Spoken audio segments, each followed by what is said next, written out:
College football week 5 best bets. In this video, we go through 4 of the biggest games on Saturday, and then we dive into a couple other games at the end of the video that maybe you aren't watching, but maybe you should, and maybe there's an edge for you guys to win some money this weekend. As always, my name is Austin. We will be joined by Logan. Logan, it is good to see you. Last week, for the people to recap our picks, we both went 3-3.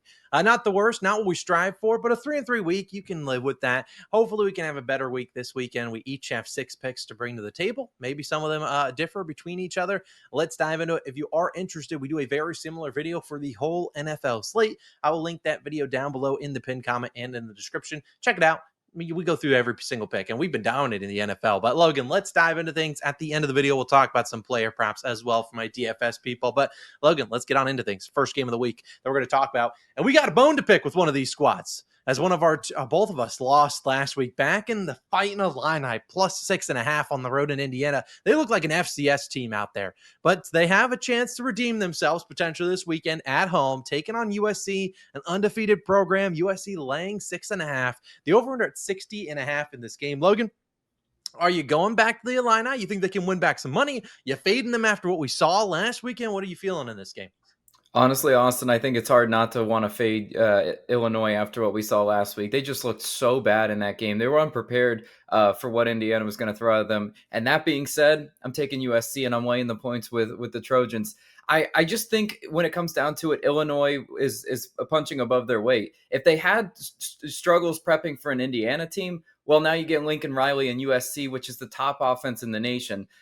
Even though it is at Illinois, let's not act like that's a top 10, not even top 20 place to play. I mean, that's teams go into Illinois all the time and win. That's not USC. The West Coast traveling East Coast, maybe that throws them off a little bit in the first half. But Lincoln Riley is so good at game scripting. I have no thoughts that he won't be able to get it done. Illinois is ranked 86th in the nation in opponent passing yards per game, 105th in opponent passing yards per play.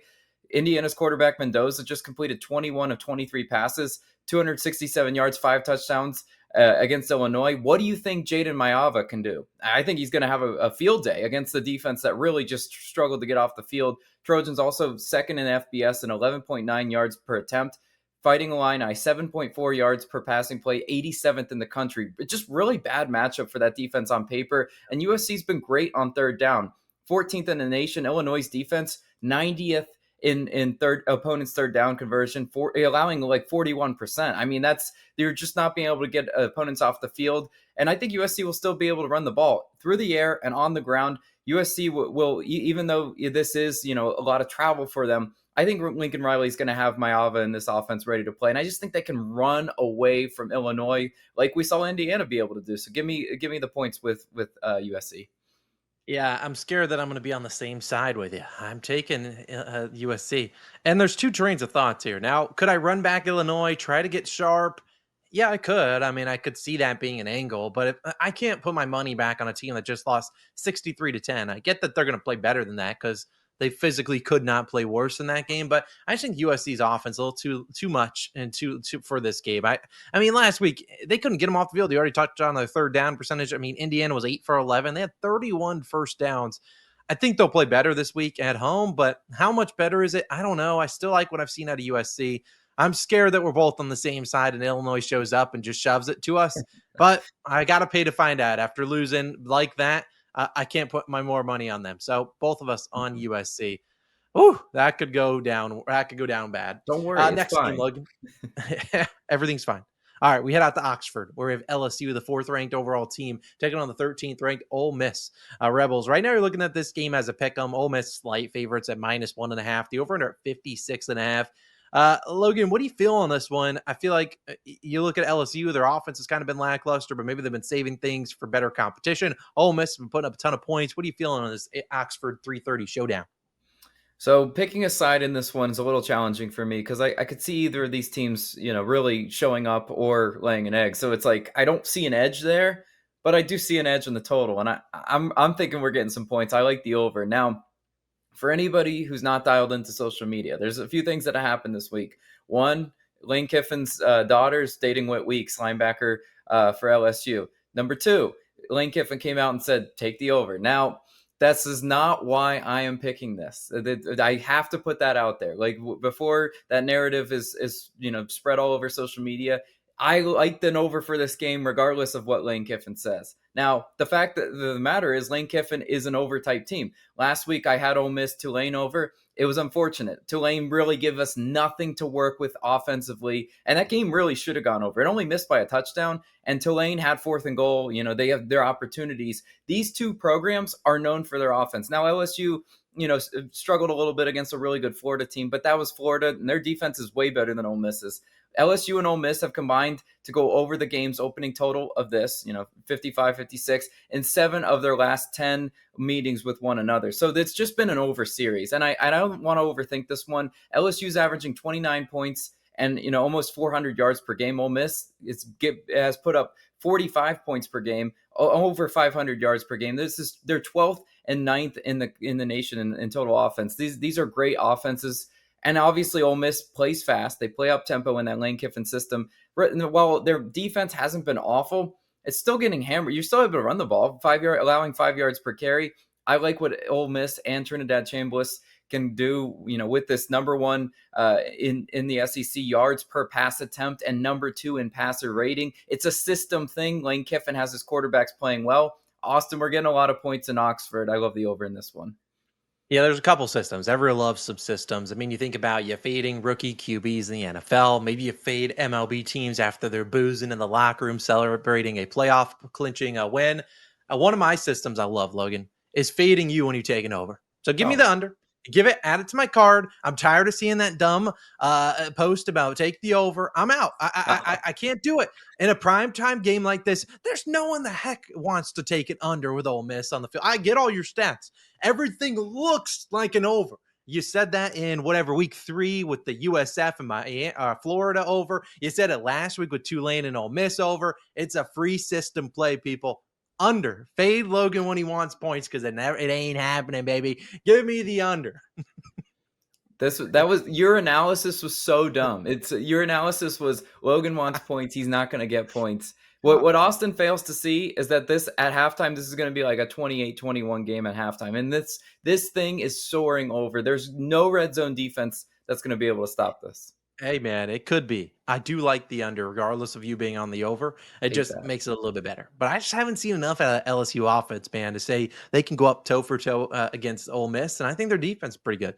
I don't know. It could be one that does look like a loser at halftime with 40-plus points combined. And I'm just like, I'm a bozo. But I don't think so. Not with you on the over. You think you're getting a no sweat over? Come on. Yeah, let's stop kidding with the people.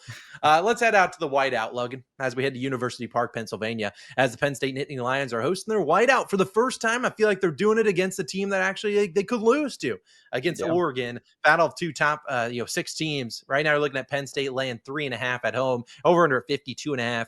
Logan, I can lead things off here. I actually like Penn State. I went back and forth on this one. I could see taking Oregon feels like the safe play. It's like, all right, well, James Franklin has been great in big games. You're telling me I can get a very good Oregon team. I can get them with the field goal plus the hook. Like, it feels like a no-brainer to take Oregon here. Like, I get the field goal. This field goal game, boom, boom.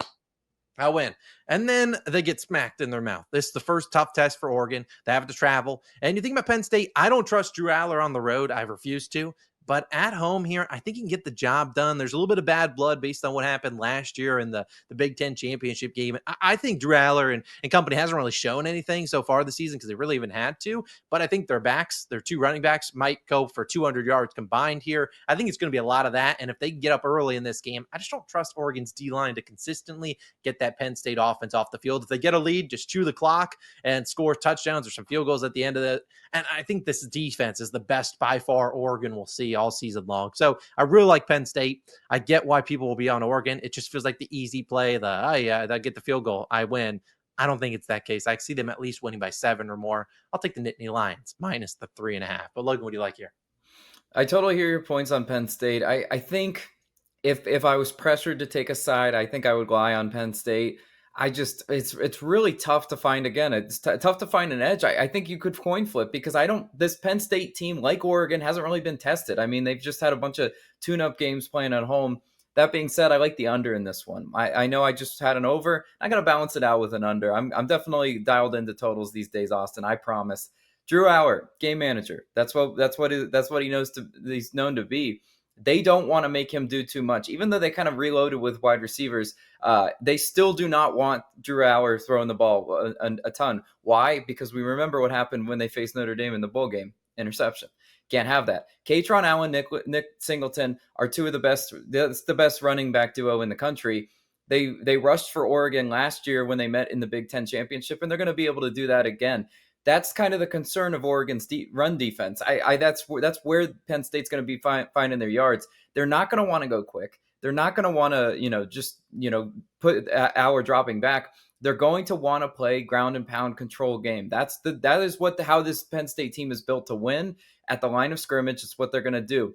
They also have the nation's top scoring defense, 5.5 points per game. Now, they haven't played anyone yet, so take that with a grain of salt. But they still have depth on defense. 6 players have recorded 8+ solo tackles. There's just a lot of really good defensive players on that side of the ball for Penn State, and it's how they want to win the game. And to really think that Dante Moore in this Oregon offense is going to go into Happy Valley in a whiteout game and just be able to put up, points in the way that they want to do it with, some 40, 50-yard strikes, that's not going to happen. If Penn State's going to move the ball up and down the field, it's going to be tough. The time will come off the clock.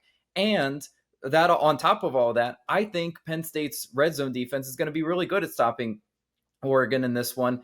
Time of possession could be big, and in time of possession, we definitely would glean Penn State, as you said in your analysis. I just think we got to roll with the under in this one. We got to look how game flow is going to play into this, and I think if Penn State does win and Penn State does cover, which is ultimately where I would kind of lean, it's going to be it's going to be a lower scoring game. So I do like the under in that one.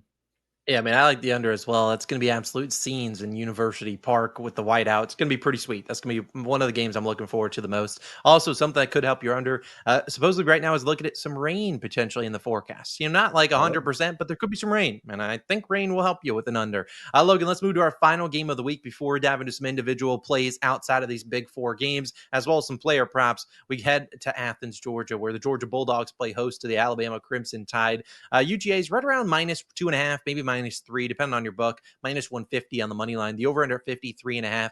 I took a peek at taking either the under in this game or the Bulldogs, and I think I'm just going to roll with the Bulldogs, Logan. I mean, sometimes I feel like you can get sharp in college and try to, find a way to now I say that, I kind of like the under.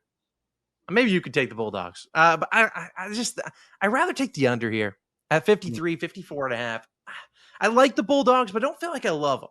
And I do think they win. I think they win if it's a lower scoring game. But like Georgia, they had that Tennessee crazy high scoring game on the road. Going into Athens is just not easy to win.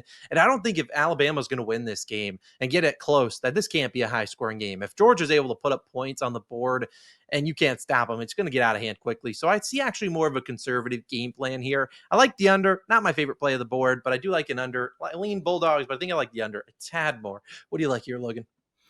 Yeah, I could see an under type play, coming into that game. It is tough though, because I think if both these teams are gonna put up points, it could be in an explosive manner, not take a whole lot of clock off. So that's only my hesitation with the under. I'm gonna be rolling with Georgia in this one. I don't really want to overcomplicate it. We know Kalen DeBoer. You're gonna see this narrative. They're on his record on the road with Alabama's 2-4. That's just not great. He's not Nick Saban. This is definitely not Nick Saban's Alabama. They're not as disciplined. They just don't on the field look the same.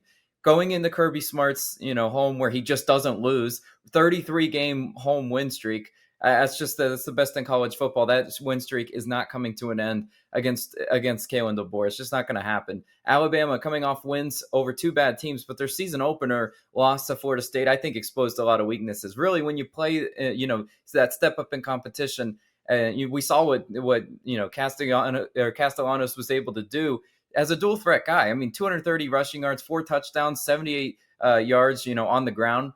I don't think Alabama's defense is the caliber that we've seen them. And now Georgia's defense, they did get carved up a little bit by Tennessee, but that's Tennessee's motto. They want to go fast. They want to, attack you over the top. I don't think with Simpson that's really going to be the case for Alabama's offense. Georgia's Gunnar Stockton's been a lot better than I thought. Going into Neyland and getting a win, making those big time throws. I as a Georgia hater, I hated to see that. I'm like, gosh, man, it's still, they just reload. They just find ways to win. and there's just no way I'm going against them, in Sanford Stadium. There's just no way. Bama's defense 58th, against the run in the country. I still think Georgia's going to be able to get it however they want, and definitely defensively, I lean Georgia. So just give me the Bulldogs in this one. That's too tough of a test for Alabama. Yeah, I mean, I think when you give Kirby Smart 2 weeks to prepare for someone, you'd feel pretty good about them coming in with a good game plan, at least defensively, offensively. Same thing for Alabama, though. 2 weeks of preparation here. So everything should be ready to go.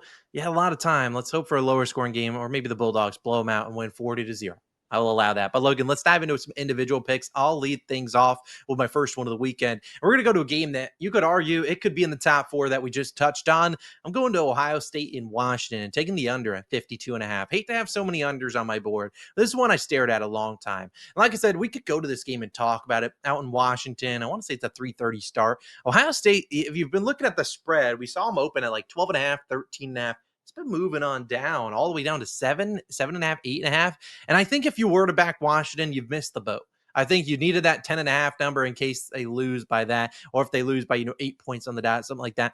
I think you've missed the boat on that, but I think there's still some work to be done on this under here. I think this is a lower scoring game. We're talking about two offenses and two defenses that I think are pretty impressive and gone under the radar. And I think this game has a similar feel to the Ohio State Texas game in week one. Now, if you go back to that game, what were the narratives after it? After Ohio State won 14-7, it was Arch Manning sucks. This guy is a fraud. Why did we get so hyped up for him? But if you look at the other side, Julian Sand didn't play well at all. I mean, he managed the game as well as he could, but it was not a good game from him. He would be getting the same Arch Manning hate if Texas had won that game. And so I just haven't loved what I've seen out of him the last few games. Sure, he's padding the stats, but he faced Ohio and Grambling and threw 3 interceptions in those 2 games. So now in his first true road start in Washington, we know this fan is going to be, the fans are going to be out berserk in Washington out there. So I just see them struggling. I still think they win, but I think they win in a struggle and their defense carries them, which we've seen them do time and time again. The Huskies offense has lit it up, but again, this was a very tough Ohio State defense. We saw what they do to Arch Manning. We've seen them do it time and time again to other teams. I love the under here. I think I still lean Ohio State minus the points if I had to bet it, because I think that 13.5, maybe they win by 10, somewhere in the middle there. We see that all the time in college football and the pros. When you see all that steam moving one way, sure, you could say the sharps are on it, but sometimes I feel like it ends that middle spot, something like that. We see it all the time with player props as well. So even though Ohio State, Washington under. But Logan, we need another pick from you. You got a spread, a favorite. Take it away. Yeah, you'll see both these picks are favorites, and they are spread. So hopefully these teams can win and cover. My first one I like is going to be Kansas on the spread -4.5, hosting Cincinnati. I just think we got to roll with the Jayhawks here. They're playing well, 3-0 in Lawrence, Kansas this season, and 3 wins coming by an average of 31.3 points. Cincy's first true road game, I just don't like the spot for Cincinnati. Kansas just destroyed West Virginia at home last week, 41-10. I think this Kansas team is really sneaky, and maybe not a lot of people are talking about what Jalen Daniels adds to this team, but it's been really impressive to see. Cincinnati allowed 274 yards passing to Bowling Green a few weeks ago and has allowed 20 points twice this season, despite really not facing an offense anywhere near what Kansas is going to be able to bring. Kansas's defense, pretty solid on the year, not even allowing over 17 points per game.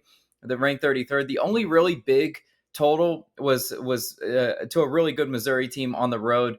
I think they're going to really be able to challenge Brendan Sorsby in this one. That Missouri game was tough, but again, Missouri, that's a team that I have their win total over. So it's a team I already liked. Didn't like that spot for Kansas, although they did go blow for blow with them. Jalen Daniels is still the real deal. Not only can he beat you through the air, but on the ground, I mean, he's going to give Cincinnati's defense all sorts of problems. And Cincinnati has failed to cover the spread in 5 of its last 6 games as a road underdog. And Kansas has covered the spread in 6 of its last 7 games against conference opponents. Ending with a little trend, I think it's all Jayhawks in this one. So give me the Kansas, and I'm laying the points with them against Cincinnati. But Austin, what else are you rolling with? Yeah, I'm pretty sure I'll be seeing Kansas in person next weekend as they face my UCF Knights. Still haven't decided if I'm going to that game, but it's at UCF in the bounce house at 7:30 p.m. It's like a must go to. Speaking of UCF, I'm going actually to their game as I'm taking the opposing team. I'm taking Kansas State, who they will be facing, taking their team total under 28.5 at -130. I went back and forth and taking the full game under or back in UCF on the spread. I ended up just settling on Kansas State. I don't think they're putting up more than 28 points against UCF. Now, they have been a disappointment to say the least. If you've been backing Avery Johnson so far this season, you're like, why am I backing this guy? This guy stinks. And while they could win this game, I don't know if it's a high scoring one. For starters, Avery Johnson completing 61% of his passes. And this is, and their run game is really not a whole lot, not doing all too well. And this is a UCF defense that has played pretty well. Sure, lesser competition, but the first 3 games of the season, 10, 7, and 9 points last week to UNC. I mean, UNC is what it is. They haven't been great. But again, this is a team that can score points, but also can chew the clock. Now, I know Scott Frost, known for being more of a fast tempo guy, but UCF doesn't have a ton of explosiveness on their offense. So it ends up being some longer drives than you would think. And being their first road game here, I think they're going to be a little bit more conservative with Taven Jackson under center. I don't know if we're going to go absolutely bonkers throwing it down the field. What you see from UCF, a lot of runs up the middle, and then we throw it out to our guys on the outside and just ask them to make some plays. Again, I don't know if we're going to put up a ton of points on Kansas State and force them to enter into a shootout against us. Also, some sad news for UCF as their offensive line coach, Sean Clark, passed away earlier, I think on Wednesday. So I think you'll see an inspired football team from UCF. Will they win this game? I don't know. They're 5.5-point dogs here. But I think their offense and their defense and their team shows up for Sean Clark.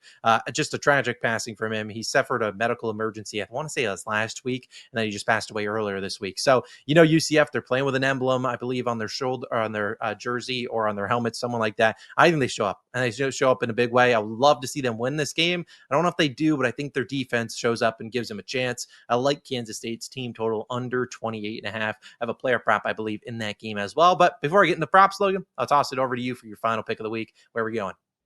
Yeah, I mentioned it's another favorite spread, and it's going to be BYU. I'm laying the points 6.5 with BYU at Colorado, so an interesting spot. But it's been quite the season, really. For BYU, they have a ton of confidence in this one. They've won each of their first 3 games. I like what I see from this BYU team, and I think they're going to win and cover in this spot. Bear Bachmeier picking up right where Jake Retzloff left off. It could be a system quarterback kind of thing. BYU and their offense is looking great. Elite running game with LJ Martin. BYU is averaging 43 points per game. That's 17th in the nation, 7th in the nation in rushing yards. Well, what do we know about football? Running game travels. And I think they're going to be able to do that against Colorado. Tongue-tied. Colorado's defense is one of the worst at stopping the run. I mean, we just saw what Haynes King did. That was a few games ago. Teams are averaging 200 rushing yards on Colorado per game this season. It's just kind of incredible. They really haven't been able to stop the run. And if you're not able to stop the run, like, how are you going to be able to stop the pass too? Because if you can't stop the run, maybe they mix some play action in there. You can't really make the offense one dimensional. BYU's defense, on the other hand, giving up just 5.3 points per game. That's the best in all of college football. Again, it's early on in the season. We'll see how they shake out. But with Caden Salter at the helm, Colorado's only averaging 26 or 27 points per game. That's 83rd in the FBS. It's not as an explosive of a Colorado offense as many hoped for. And Caden Salter, I'm sorry, man. I liked what you did at Liberty. In this Colorado offense, I just don't. I think he kind of looks lost. I think he makes a lot of really bad reads. And I think a team like BYU is going to be able to capitalize on that for sure. Colorado's defense, also 66th in the nation in points per game allowed. I just think they really get cooked by Bachmeier. That's what's going to be the difference here. Offensive line, defensive line, those 2 check boxes up front, those both go to BYU as well. So I think they'll push around Colorado. Again, I know Colorado is a flashy team that a lot of people want to back. They want to find ways to get to Coach Prime. I mean, this just isn't his strongest team, and I think with Caden Salter, we just got to fade him in this spot. So I'm rolling with BYU, and I'm laying all the points as my second pick. But Austin, wrap up the video with the player props. Yeah, let's end with some player props. We haven't gotten off to a quick start for them. We keep going like 2 for 4 or 3 for 4. Hopefully this is the weekend we can get it done. I love all 4 props. A reminder, we're playing them on Underdog Fantasy. If you never heard of Underdog? Well, you can sign up using our code COS or the link down below. They'll give you a match on your first deposit up to 50%, up to $1,000. So pretty cool match out there. They'll also give you a free pick for NFL Sunday. Take advantage. Here's my full slip that I'm rolling with. It's the 5XR money, which we love to see. My only hire here is Taylor Green, the Arkansas QB, higher 315.5 passing and rushing yards. I mean, you look at the total against Notre Dame, 64.5. They're expecting a lot of points. This is a guy that can do it in the air, on the ground. I haven't liked what I've seen out of Notre Dame's defense. He's a beast. Green, I think he puts up a big day. I don't know how he does it. 316 passing and rushing yards. Then we have a couple lowers. Avery Johnson, lower than 2.5 pass touchdowns. I already talked about Kansas State. not high on them. I think if Avery Johnson scores, maybe he does some rushing TDs. They do like to run him in the red zone. I'll take the lower than. Same thing for Julian Sayin. I just can't see him throwing 3 pass touchdowns on the road against Washington. Should be a very conservative game plan from the Buckeyes. And then the final one is Dante Moore, the Oregon QB, lower 17.5 fantasy points. A weird one, but again, you look at his props, him to throw 2 touchdowns is plus money on the books. I just don't see him going into Penn State and putting up a pretty good game. Maybe he throws a turnover, maybe gets sacked and loses some points with rush yards negative there. I love it. So 5 extra money. I love all 4 of those props. Let's cash it on Underdog. Again, sign up using code COS or the link down below. They'll match your first deposit 50% up to $1,000 and give you a free pick. Let's have a wonderful week 5. Let's dominate. Let's get back to our winning ways like we've done majority of the season. Back-to-back 3-3 weeks for me. I need a 4-2. I need a 5-1. 6-0 would be electric. But those are the picks. Let's have a week. And if you want to check out our NFL video where we do a very similar thing, give your favorite side or total. But in that video, it's every single game on Sunday and Monday Night Football. You can check that video out and it's linked over there. Let's have a great Saturday. Good luck and let's win some wagers. We'll see you guys back in the next one. Peace.